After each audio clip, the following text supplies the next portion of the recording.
Hi, this is Brandy, and today we're going to complete the writing process workshop. By the end of this workshop, you should hopefully be able to see yourself as someone who is already a writer, deconstruct the idea that writing is easy, natural, and looks the same for everyone, make visible all the things that you encounter within a writing process, and help you set goals for your writing growth. Understanding your writing process is important because you are already a writer with a process, whether you see yourself as one or not. Understanding is the first step in managing your writing process. This can help new assignments feel less daunting. This process tracks your steps and progress. Deadlines are perceived as more manageable, and you can see that writing is not a talent that is dependent upon inspiration, but an activity and a skill. This workshop has been broken into 4 parts. So first, I'll talk about the process and provide you with some vocabulary people often use to describe writing and the writing process. Then I'll show you some examples of the writing processes. After that, you'll work on crafting your own. And after you've completed your writing process map, you'll take some time to reflect and consider how you might use this information for future growth and development. Let's dive into the process. First, do you have any words or phrases or steps that come to mind when you think of the writing process? Feel free to pause the presentation and think about this for a minute.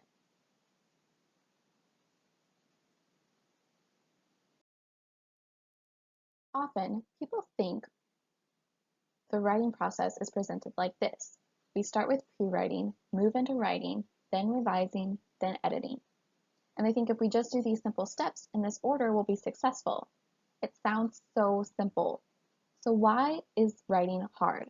Or if it isn't always hard, why is it sometimes hard and sometimes not? This process simply doesn't account for the inherent messiness of writing. This slide looks messy, right? The French word for rough draft, which is written at the top, is brouillon, which is described from a verb meaning to place in disorder or to scramble. These are actual rough drafts that show arrows and X's and things marked out and moved around.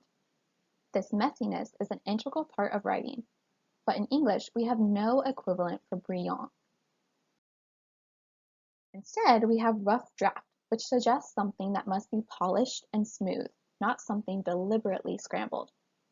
Similarly, the word outline, which is frequently used when discussing writing, suggests an inert structure, a clear plan that never changes.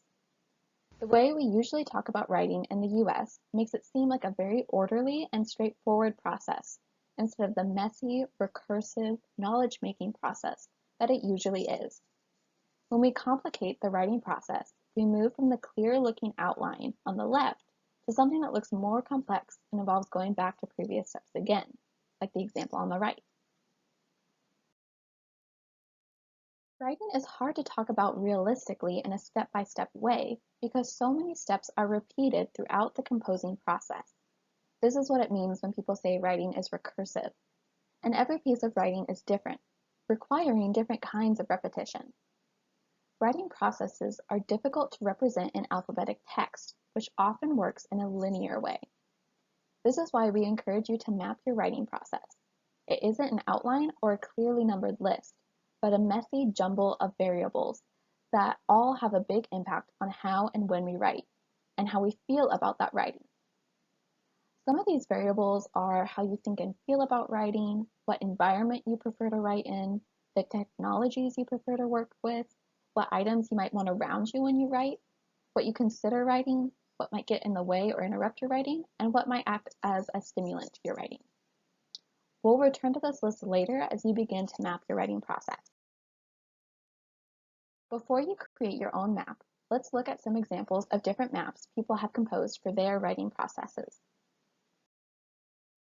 I do want to emphasize that these are just examples, not a clear how-to.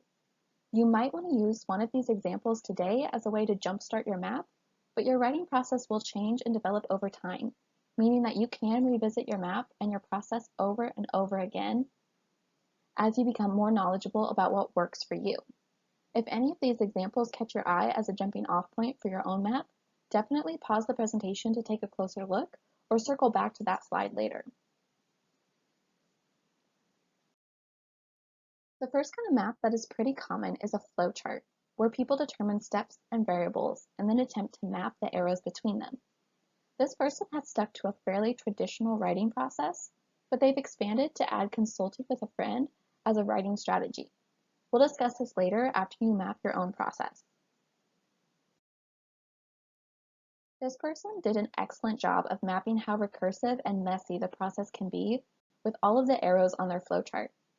There are also some specific writing strategies they list, such as cutting up the paper to rearrange it, which is one of my favorite strategies. I'll even use highlighters to color code the various sections I've cut up to ensure that my sources are well mixed, but that the paper flows clearly from one idea to the next. Other strategies listed on here are taking a walk to clear their head, and they list distractions such as wedding planning or TV. Distractions are just as much a part of the process as the strategies and progress made.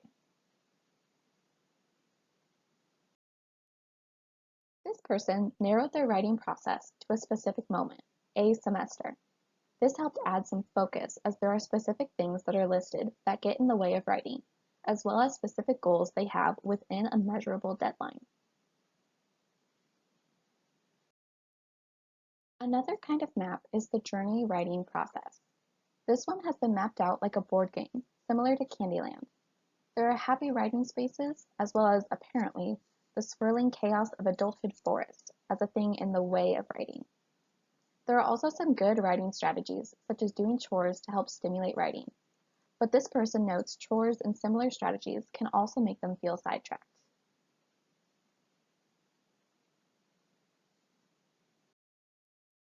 This person thought of a single scene to act as a visual metaphor, that of a tree in a park.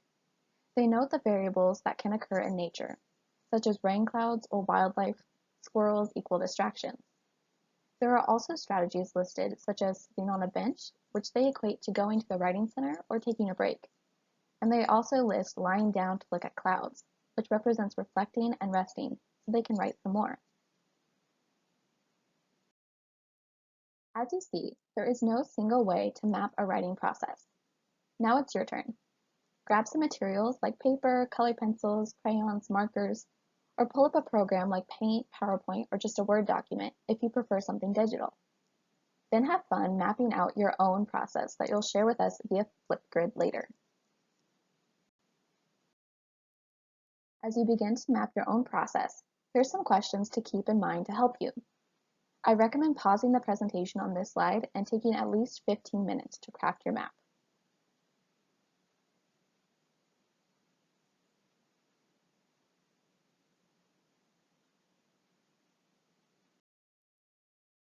As you begin to analyze your map, remember you can come back to it later to add to it or make other changes. Not only is the writing process recursive, but so is the process of mapping your writing process. As you made your map, what were some things you noticed about your writing process? Did anything surprise you? Again, feel free to pause and think about these questions for a bit. This reflection might be something fun to put in your Flipgrid recording.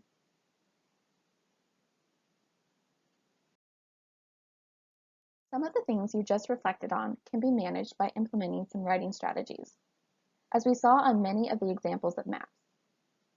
Some strategies are brainstorming and free/pre-writing, setting small goals to spread out large assignments, tracking your writing, and coming to the UWC to talk about your writing with an experienced reader. Delving deeply into these strategies would make this video way too long, but I do want to take a few minutes to highlight some of these as we wrap up.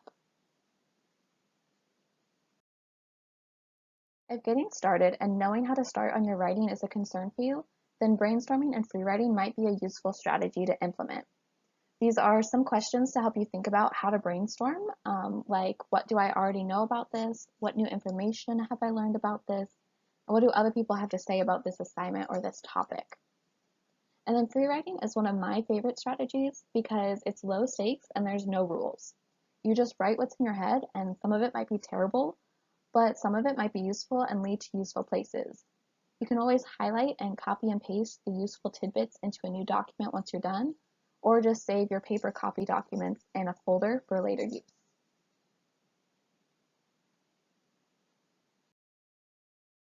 If you are the type that usually writes a paper all in one sitting, and sometimes this works out and sometimes it's less successful, then understanding writing fatigue and block might be useful.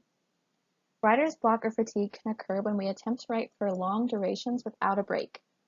And recent research suggests that we're at our most productive and best writerly self for no more than 2 hours of sustained writing. So doing activities or tasks you consider to be automatic, like showering or folding the laundry, or reinvigorating tasks like taking a walk or having a conversation with a friend, can help relieve this block and fatigue.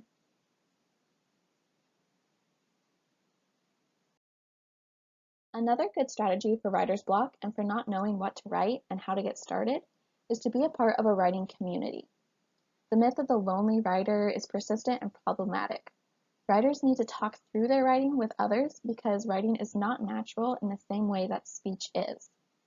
Logging your writing hours and feelings about a writing group, coming to the UWC to talk about your writing with an experienced reader, partaking in peer review with classmates, and asking for a conference with your professor are all beneficial strategies to build a writing community for yourself. If you are composing digitally and find that you have some anxiety about staring at a blank page in Microsoft Word, there's some fun workarounds for this. One is written kitten, and every 100 words that you write, a kitten appears. It's a little fun because you get to see cats, but it is a little outdated and sometimes it's slow because of this. There's also write or die. So if you don't meet your personal writing goal, you put in however many words per minute you want to write. If you don't meet that, your character will die a terrible death. OmWriter clears your writing surface to include just the page, so it kind of eliminates some of those distractions that can creep up on us.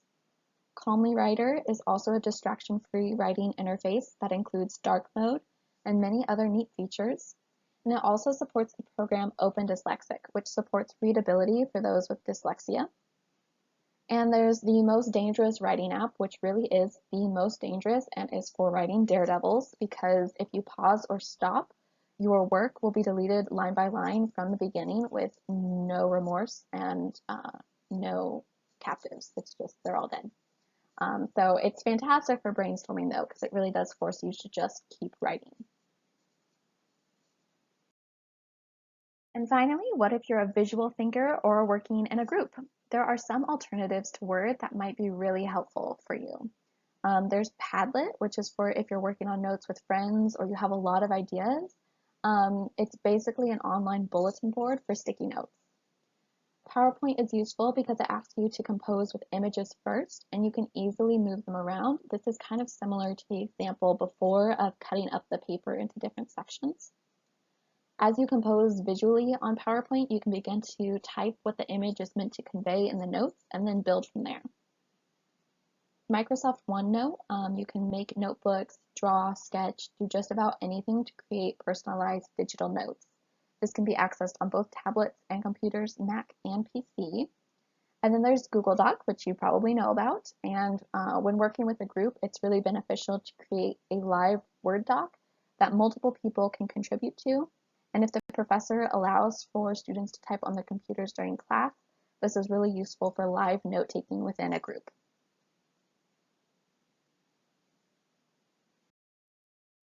So that's the end of this workshop. Hopefully in participating in this, you've seen that you are already a writer. Writing is hard, messy, and not natural, and it isn't something you are either good or bad at. Writing involves a lot more than alphabetic text on a page. It's a process with a wide array of variables. And understanding your writing process helps you manage your writing and develop goals for writing growth.